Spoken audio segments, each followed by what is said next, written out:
You wake up, and the first thing you do is check your phone.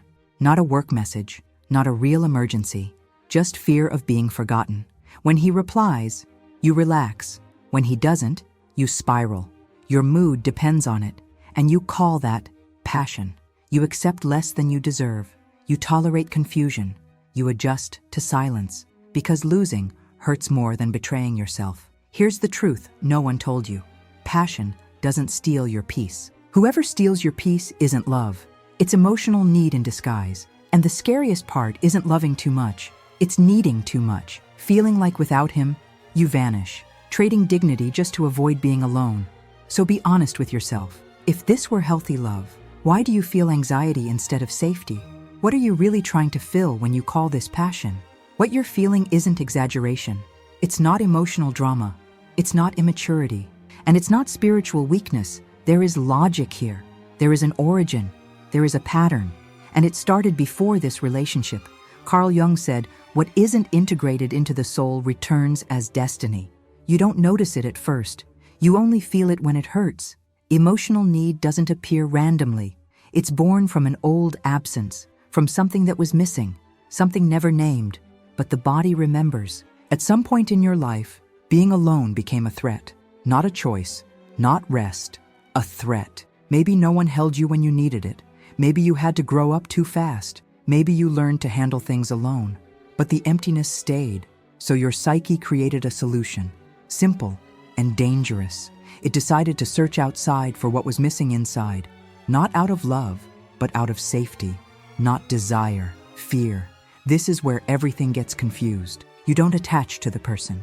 You attach to the feeling, the temporary relief, the idea of not being alone, the silence that stops when someone replies, the fear that sleeps for a moment, then wakes again. That's why intensity feels like passion, but it isn't connection. It's emotional dependency. It's the internal alarm going off. It's the soul asking for help, not affection, not romance, help. When the person pulls away, the pain isn't missing them. It's panic. Internal disorganization, the ground disappearing, the body reacting, racing heart, obsessive thoughts, and you don't know why. Here's something important. You're not unstable. You're not too needy. You don't love wrong. You're trying to survive emotionally, the way you learned, with the tools you had, until now. This pattern wasn't chosen consciously. It was learned, repeated, automatic. You enter these relationships without noticing, and only wake up when it hurts, when you're exhausted, when you're empty, and when you finally see this, something shifts inside. Guilt begins to fall. Confusion loses power. But one question remains. If this isn't love, what does real love feel like? You start excited, open, attentive, available. But something always repeats. People change, or you do, and the pain returns. You get involved with those who can't stay, emotionally unavailable, confused, wounded, distant. And that's not coincidence. It's familiar, and familiar feels safe, even when it hurts. Without noticing, you try to fix in the present what was left unresolved in the past. You give more, wait more, tolerate more. You believe that if you love right, you'll be chosen, that this time will be different, that now it will work, but it doesn't. Here's the invisible pattern. You confuse effort with love, giving with value, sacrifice with connection. The harder it is, the more important it feels. The more distant they are, the more attractive they seem. Because your soul learned to fight for connection, not to receive it. You don't choose those who choose you. You choose those who activate your wound, who challenge you, who keep you uncertain, who make you prove your worth. Peace feels boring. Safety feels strange, and that should scare you. When someone is clear, you distrust them. When someone is consistent, you disengage. When someone truly wants you, you feel empty, because you don't know who you are without the drama, without waiting, without tension, without the emotional chase, without lack. So you adapt, shrink, go quiet, wait, pretend everything is fine, while your body screams, and your soul gets tired, and no one sees it.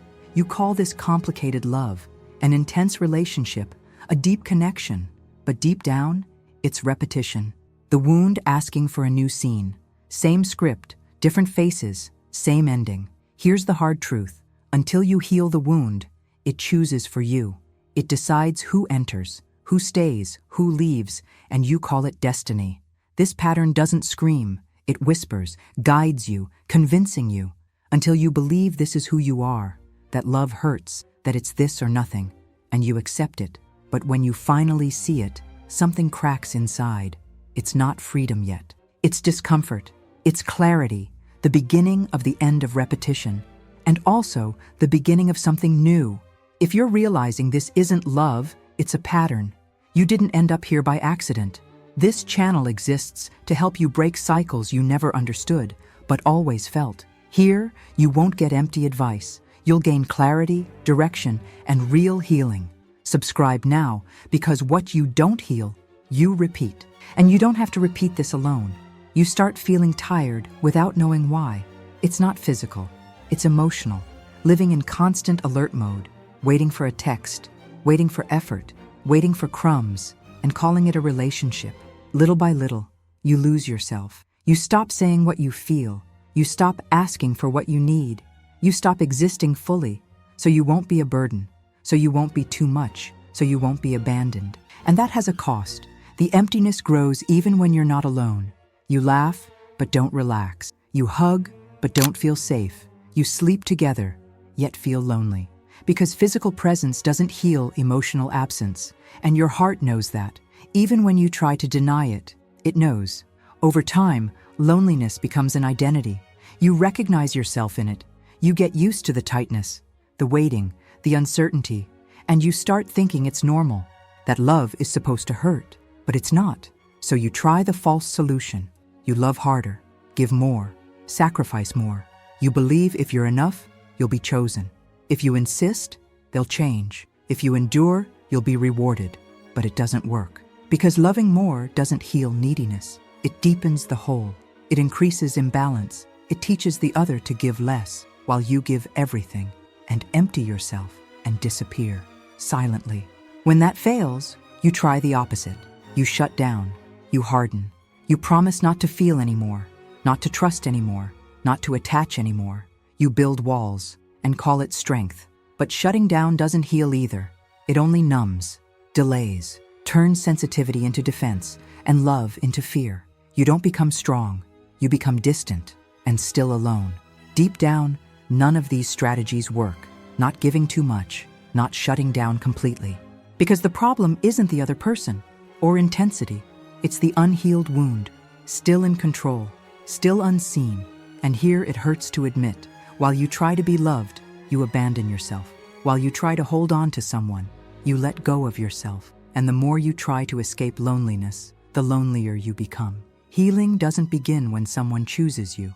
It begins when you stop abandoning yourself. And that's uncomfortable at first, because you used people as anesthesia. Now silence returns. But it's not an enemy. It's a diagnosis and an invitation. The first step is simple, but requires courage. You interrupt the impulse to over-explain, to justify yourself, to try to be understood at all costs. This retrains your emotional system, teaching you that you don't need to prove worth. Presence isn't begged for. It happens or it doesn't. The second step is even harder. Learning to tolerate anxiety without running to someone, feeling the discomfort, breathing through it, not texting, not seeking immediate distraction, not betraying yourself for relief. This is emotional re-education. Psychology calls this building internal safety.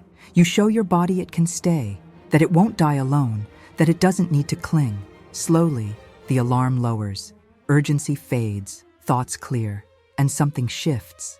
You also need to rethink your criteria, not who excites you, but who respects you, not who challenges you, but who is consistent, not who confuses you, but who is clear. That changes everything. At first, it feels strange.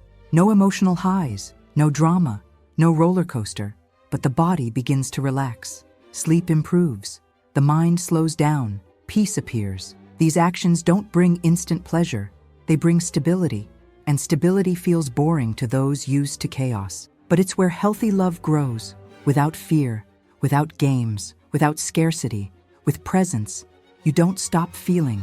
You feel better, with awareness, with boundaries, with truth, without losing yourself, without trading dignity, without abandonment.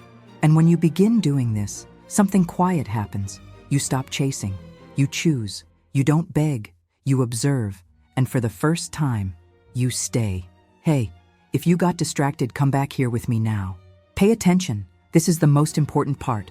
Don't skip ahead. Don't overthink. Don't defend yourself. Breathe and stay. God doesn't enter your story to fill emotional need. He enters to restore identity, not to numb you, but to wake you up. Loneliness isn't punishment. It's a signal, an invitation, and you were never alone in it. When you run to someone, you avoid meeting yourself, and you also avoid God, because He speaks in silence, in pause, in empty space, where you learn to stay, without abandoning yourself, without selling yourself. Scripture says, above all else, guard your heart. Proverbs isn't about closing off. It's about caring, watching, not handing just anyone the most sensitive place in your soul. That's wisdom, not coldness. God never asked you to save anyone with love. He never asked you to lose yourself to be chosen. He never asked you to prove worth. That doesn't come from Him. It comes from the wound. And He wants to heal it, not exploit it. Heal it. Neediness says, without someone, you're nothing. God says, in me, you are whole. Neediness creates urgency. God builds process. Neediness screams. God whispers. And only those who stay hear Him, those who remain. He heals the brokenhearted, not the distracted, not the ones who run, those who stay, those who feel, those who don't escape pain. God doesn't rush healing. He sustains it. Maybe this season without someone isn't loss, it's protection. Maybe the silence isn't rejection, it's redirection. Maybe God is removing you from something before it removed you from yourself. He didn't delay love, He saved you. When you stop looking for someone to complete you, you make room for the right love. When you stop begging, you begin to discern. When you stop running, you listen. And when you listen, you understand. Faith doesn't promise the absence of pain, it promises meaning, presence, real companionship, and a heart that doesn't depend, that chooses, that rests, and waits. What if this loneliness is the altar, where God is rebuilding you, without hurry, without noise, without crumbs, with truth, with wholeness? You weren't wrong for feeling all of this. You were confused for not understanding what you felt. Now something settles inside. The pieces begin to align. Pain loses its mystery. Guilt loses its grip. Chaos gets a name, and what has a name loses power. It wasn't too much love. It was lack of inner grounding. It wasn't intensity. It was insecurity. It wasn't destiny. It was unconscious repetition. And repetition isn't a sentence. It's a warning. Healthy passion doesn't steal your peace. It doesn't keep you on edge. It doesn't shrink you. It doesn't make you beg. It doesn't confuse. It doesn't disappear. It doesn't threaten to leave constantly. It stays. Neediness pushes. Love invites. Neediness rushes. Love respects timing. Neediness demands immediate answers. Love builds safety. Neediness is born from fear. Love is born from wholeness. You stop calling anxiety chemistry. You stop calling attachment connection. You stop calling effort love. Your body begins to relax. Your mind slows down. Your heart learns a new language, the language of peace. And it feels strange at first. Now you choose differently, not from fear of being alone, but from self-respect. You observe before giving yourself, listen before believing, feel before deciding. You no longer chase, you stay. You realize the silence wasn't rejection, it was protection. Waiting wasn't delay, it was preparation. God didn't take someone from you. He returned you to yourself before you lost yourself again. And that changes everything. You no longer need someone to feel whole. You already are. Now you choose to share, not to fill emptiness, to walk together, not to lean so you won't fall. Whole people recognize whole people, always. And if loneliness ever returns, it no longer scares you. It doesn't define you. It doesn't rule you. It simply reminds you where you are anchored, in God. If this message resonated with you, subscribe to our channel right now. Here, you won't find quick fixes, but clarity to understand your pain and strength to transform it. Each video is a step away from repetition and closer to awareness. You don't have to walk this journey alone. This space is for those who choose to awaken. If you made it to the end of this video, write in the comments, "I choose peace." This simple act is an inner signal of decision and alignment. Scripture says that when we take a step in truth, God responds with direction. Your comment isn't for the algorithm. It's a spiritual marker.